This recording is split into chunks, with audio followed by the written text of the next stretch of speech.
오늘은 저희 그 안내를 되게 많이 드렸던 바와 같이 브랜드에 대한 준비를 해오신 저희 그 김영수 대표님이라는 분이세요. 모셔보도록 할게요. 큰 박수로 부탁드리겠습니다. 반갑습니다. 반갑습니다. 저도 이렇게 많으실 줄 몰랐는데 아무튼 프랜차이즈 쪽에 계시다고 들었고요. 그 다음에 브랜드에 대해서 관심이 많으시다고 들어서 실제로 제가 하고 있는 일은 브랜드를 런칭하고 리뉴얼하는 작업을 하고 있습니다. 그래서 저희 회사 소개 잠깐 하고 제가 이해하고 있는 브랜드에 대해서 좀 말씀드리고 저희가 작년에 런칭해서 올해 한 1,000억 정도 바라보는 회사에 대해서 브랜드에 대해서 한번 얘기를 나눠봤으면 좋겠습니다. 그래서 이렇게 제가 런칭을 참여했던 거니까 좀 사례를 들어서 설명해 보도록 하겠습니다. 저희 회사는 기업을 기업되게라는 경영되라는 목표로 2001년도에 창업이 됐고요. 그래서 주로 그 브랜드 전략 컨설팅을 합니다. 그래서 브랜드 중에도 이제 여러분 브랜드가 모든 영역에 적용되고 있다는 거 아시죠? 그죠? 저희는 브랜드를 기업의 사업뿐만 아니라 지역도 브랜드가 되고 또 사람도 브랜드가 될 수 있다고 생각을 합니다. 그래서 저희 유니타스 브랜드 책 읽어보신 분들은 휴먼 브랜딩이나 이런 얘기들도 많이 들어보셨을 거라고 생각합니다. 그래서 제가 실제로 사업을 하고 있는 영역은 여러분처럼 이렇게 비즈니스 영역의 브랜딩 작업을 하고 있고요. 또 한 팀은 한 사업부는 이제 지역 브랜딩. 그래서 경북의성 올해 했던 작업은 경북의성 작업을 했는데 이렇게 지역이나 도시나 이런 쪽을 이렇게 브랜딩하는 작업을 하고 있습니다.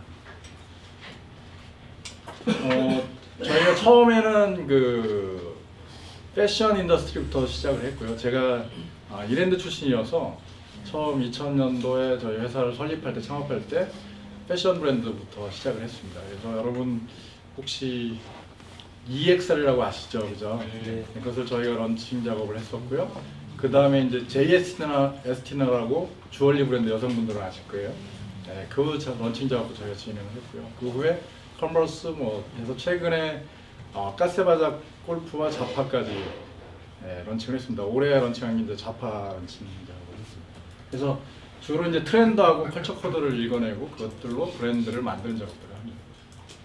그래서 패션 인더스트리가 저희 원래 주종목이었기 때문에 이쪽에 좀 많았었고요. 최근에는 이제 라이프스타일 쪽으로도 더 확장이 돼서 핸드폰이라든지 여러 가지 쪽에서도 작업을 하고 있습니다. 패션 쪽에서 저희가 출발했기 때문에 패션이 강하다 이런 느낌이고요. 그 다음에 이제 국내뿐만 아니라 해외도 기회들이 주어져서 한참 이제 중국 진출 부분들이 많을 때 저희가 중국 작업들도 했고요. 글로벌 작업도 했고 또 클럽 그 매드처럼 그 해외 브랜드가 아시아권 마케팅 커뮤니케이션 쪽 컨설팅 의뢰가 와서 그런 작업들도 진행을 했었습니다. 근데 저희가 이걸 하다 보니까 좀 저희 목표가 기업을 기업되게 경영되게 하는 건데 주로 작업을 하다 보니까 대기업들만 하게 되더라고요. 중견기업 이상은. 그러다가 좀 마음에 좀 이 거리가 좀 획일화되고 좀 죽어간다는 느낌이 좀 들어서 여기 프랜차이즈 계신데 제가 이런 말하면 너무 똑같아진다는 생각이 들어서 좀 독창적인 골목 브랜드들이 나오면 어떨까 이런 생각이 들었습니다. 그래서 골목대학이라는 걸 시작을 해서 지금 하고 있고요. 그 밖에도 창업 스쿨들을 진행하면서 작지만 자기만의 컬러를 가진 브랜드들을 만들어내는 일들을 돕고 있습니다. 그래서 여러분 다 아시는 해외 브랜드들도 많은 브랜드들이 골목에서 이렇게 시작돼서 이 아볼로도 제가 그렇게 알고 있는데 시작돼서 자기만의 컬러를 갖고 퍼져나가는 걸로 알고 있습니다. 그래서 여러분 여러 한국에 있는 젊은 친구들에게 또는 이제 새로운 도전하는 분들에게 기회를 만들기 위해서 지금 골목대학이나 이런 프로젝트들을 진행하고 있고요. 또 이제 여러분 보셨겠지만 유니타스 브랜드라는 잡지 현재는 같이 저와 동업했던 친구가 이 잡지를 좋아했고 만들었고요. 저는 초기에 만들 때 도움을 좀 줬던 사람이고 투자를 했던 사람이고요. 지금은 따로따로 사업을 하고 있습니다. 그리고 이 잡지사는 여러분 아시는 영단기나 공단기 뭐 이런 거 아시죠? 그죠? 그 회사에 인수가 돼서 이제 그 친구는 거기 들어가서 지금 일을 하고 있고요. 저는 여전히 사업을 하고 있습니다. 그것대로 책들이 있고요. 혹시 저를 기억하시고 내년 2월 말쯤에 책이 하나 나옵니다. 혹시 구매를 해주시면 감사하겠습니다. 제가 이해하는 브랜드와 브랜딩에 대해서 아마 요즘에는 이 개념들이 너무 많이 저희가 처음 사업할 때만 해도 이런 개념들이 없었어요. 그래갖고 상당히 어려운 개념이었거든요. 뭐 BI를 만든다 그러면 지금도 그렇게 생각하시는 분이 많은데 로고 심볼 제작하는 걸 BI를 만든다 이렇게 생각하시는 분들이 이전에는 거의 대부분 100명 중에 99명이 그런 생각을 했습니다. 근데 저희가 계속 브랜드 아이덴티티의 중요성에 대해서 얘기를 쭉 해왔던 기억이 있습니다. 그래서 하여튼 지금은 많은 분들이 그걸 알아가고 있어서 제가 이 부분을 얘기하는 것들이 여러분들한테 얼마나 도움이 될지는 잘 모르겠지만 일단 제가 이해하는 또 저희 회사가 갖고 있는 브랜드 관에 대해서 좀 설명을 하도록 하고요. 두 번째, 어떻게 만드는지 저희 회사의 방법론에 대해서 간단하게 설명을 드리고, 세 번째, 아까 말씀드린 대로 최근에 런칭했던 브랜드에 대해서 제가 기업 정보를 공개할 수는 없으니까 구두로 좀 많이 설명하도록 하겠습니다. 이제 브랜드 시대라는 건 아까 다 알죠, 그죠? 네. 열광해 주세요. 네. 제가 말을 안 해도 많은 사람이 얘기를 했어요. 특히 저는 누구의 말을 주목하냐면 P&G의 마케팅 디렉터의 말을 주목합니다. 이 사람 P&G 하면 여러분 아시겠지만 마케팅의 교과서라고 불려지는 회사예요. 그래서 엄청나게 마케팅하면 P&G 이렇게 얘기될 정도로 각광을 받던 회사인데, 이 회사의 마케팅 디렉터가 이런 말을 했어요. 미래의 기업은 마케팅이 아니라 이제 브랜드 구축의 시대로 회귀한다라고 표현을 했습니다. 그래서 자기 부서명도 마케팅부가 아니라 브랜드 빌더 이런 팀으로 바꾸게 되었습니다. 그래서 아무튼 이제는 브랜드가 중요하다는 것은 마케팅에 이게 뭐 구분이 안 되시는 분 혹시 계십니까? 마케팅과 브랜드? 하여튼 이 구분을 하는 게 요즘의 정설입니다. 그래서 이 마케팅의 시대가 이제는 저물어 가고 브랜딩의 시대가 된다 이렇게 얘기를 했어요. 그리고 그 에버노트 이쪽에 있는 그 아시아 태평양 책임자도 이런 얘기를 했어요. 브랜드는 무서울 정도로 중요하다. 이거 말고도 베조프 회장, 그 여러분 잘 아는 아마존의 베조프 회장도 사람들이 싸고 좋아서 우리 아마존으로 온 것이 아니라 아마존이기 때문에 온다 이렇게 표현할 정도로 이제 브랜드가 중요하다는 것을 강조하고 있는 상태입니다.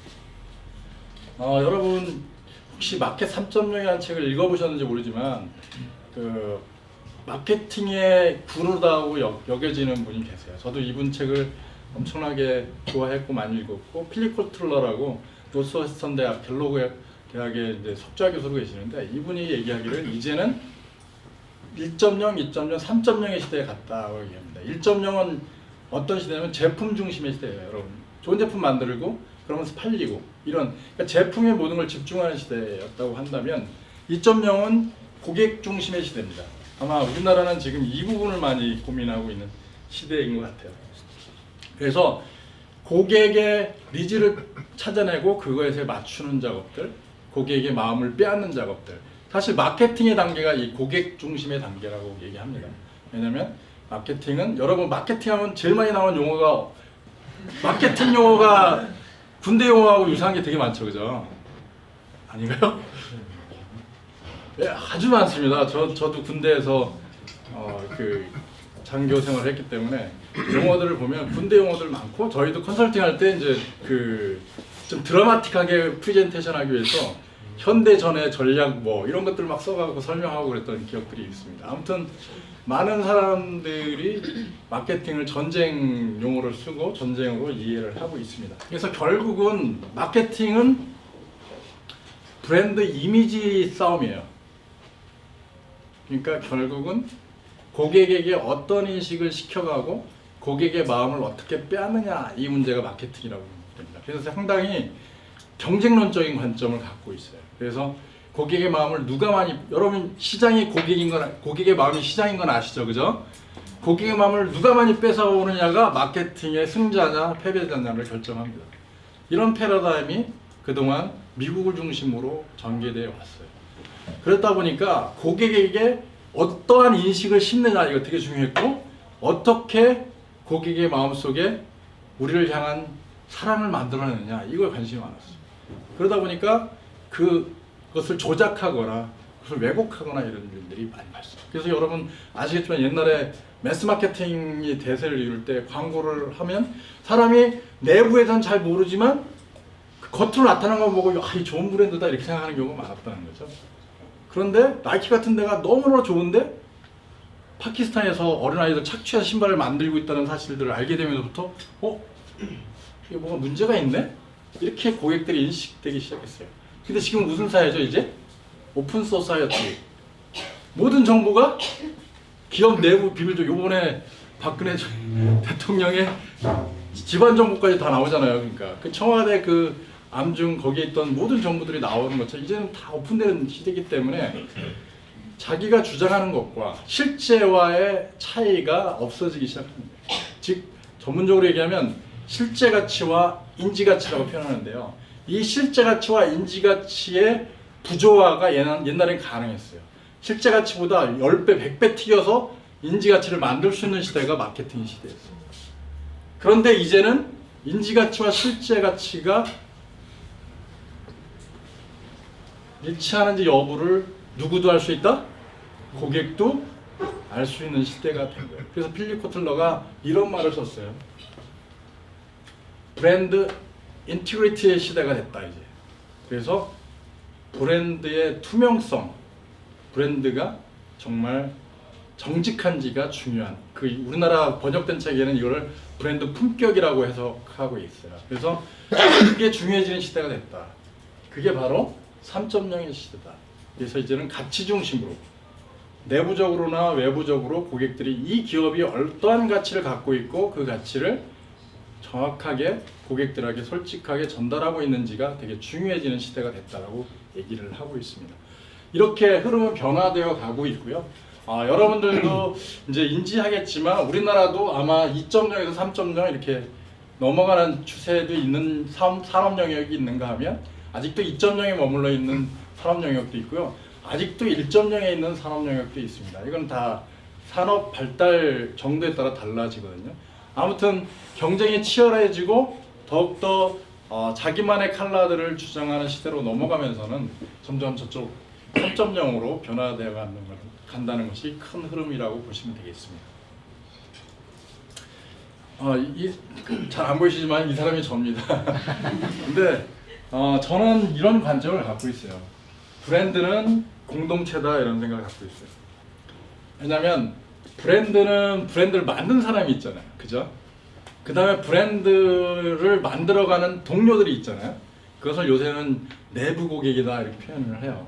이제 여기 CEO만 계시진 않겠지만 같이 일하는 분들이 다 이제 고객이잖아요. 사실 저도 저희 동료들을 고객으로 여기게 되는 부분도 있고, 세 번째는 실제로 이 제품을 우리가 이전에 사용했던 사용자 이런 분들이 외부 고객이다 이렇게 표현을 합니다.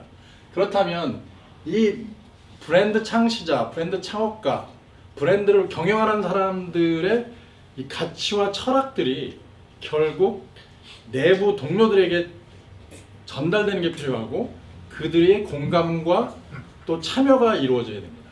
이것을 전문 용어로 인터널 브랜딩, 내부 브랜딩이라고 얘기를 합니다. 그리고 이렇게 브랜딩 된 것이 차고 넘쳐서 외부의 사용자에게 전달되는 것을 익스터널 브랜딩, 외부 브랜딩이라는 표현을 씁니다. 사실 마케팅이 제가 아까 모두에 미국 중심적으로 발전돼 왔다고 얘기했잖아요. 아까 기억을 하실지 모르겠지만 그 P&G의 마케팅 디렉터, 지금 브랜드 디렉터가 뭐라고 얘기했냐면 미래 기업은 마케팅이 아니라 브랜드 구축의 시대로 어떻게 한다 그랬죠? 회귀한다 그랬어요. 왜냐면 그럼 회귀가 뭐죠? 무슨 뜻인지 알죠, 여러분? 돌아간다는 뜻이잖아요. 그러니까 옛날로 돌아간다는 얘기예요. 옛날에는 그럼 무슨 시대였다? 브랜드의 시대였다는 얘기예요. 여러분 브랜드가 처음 나온 얘기 좀 아세요? 모릅니다. 예, 설명해 주세요. 그 시대는 제가 정확히 기억은 네. 안 나는데 한 중세 시대쯤 예. 예, 저희 어떤 가문의 그 표식이 있었어요. 이제 네. 그거를 뭐라 해야 되지? 그걸 뭐라 그러죠? 인두 뭐 예, 인두에다가 그 심볼을 그 형태로 인두를 짠 다음에 이제 불로 조금 이렇게 열을 가해서 어떤 가죽이나 이런 소재 위에다가 찍어서 표기를 하는 그런 거 아닌가요? 박수. 브랜드라는 말은 최초로 나온 노르웨이어입니다. 그래서 그 뭐냐면 지지다는 뜻이에요. 지지다. 그래서 처음에 사용된 것은 그 이제 농경사에서 이렇게 가축을 키우기 시작했잖아요. 그럼 소를 키우면 소를 옛날에는 어떻게 했죠? 방목을 했죠. 그러면 소가 어떻게 돼요? 서로가 그 이분의 집소하고 저희 집소가 섞일 가능성이 있잖아요. 물론 주인은 잘 알아볼 수 있다고 하지만 점점 많아지면 이게 구분이 어려워지게 되는 거죠.